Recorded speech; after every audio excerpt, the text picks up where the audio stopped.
Trump is using Vladimir Putin's playbook on the American people. You know, Claire McCaskill, the stakes are much higher now because we are in a place where Russia is at war with a country that it invaded, and actually the bloodiest war since Hitler's invasion of Poland and the rest of Europe back in World War II. There are parallels, though, with President Trump's first term. We've talked an awful lot about the Helsinki press conference, where he said he trusted Vladimir Putin more than he trusted his own intel agency heads that he appointed. We talked about how other Republicans continued to pass really tough sanctions. Here, I just wrote down, we have a Secretary of State who has been a Cold War hawk. I mean, his family escaped from Cuba, so he's earned his street cred there in a very dramatic way. We have an NSA director who has always been a hawk. We saw Tom Tillis go on the floor yesterday and say on the Senate floor what every Republican or almost every Republican is saying in the GOP cloakroom.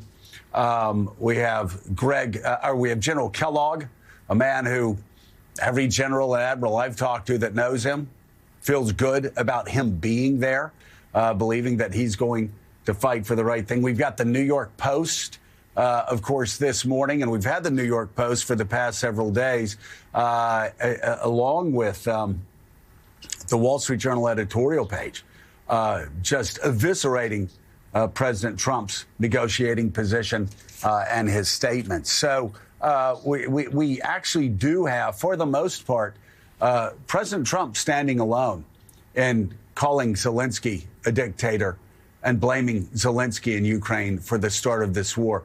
Where do you think this leads? Well, let's talk politics here. We've got some Republican senators who know many of the things Trump is doing are illegal, wrong, and will hurt America, both in the short run and the long run. They have been afraid to speak out. They've been afraid to stand up to some of his most incompetent nominees for the cabinet. But this is a moment they can do it politically. America understands that you do not instigate a war when someone invades your country. Can you imagine if Canada invaded the United States and we said, well, it's the United States' fault? Or if Mexico invaded the United States, we said, well, you know, that really was America's fault that Mexico invaded them. So what would he have had Zelensky do when Russia marched into his country, killing people, innocent people, in order to gain control of his country? Was he supposed to say, hey, that's okay?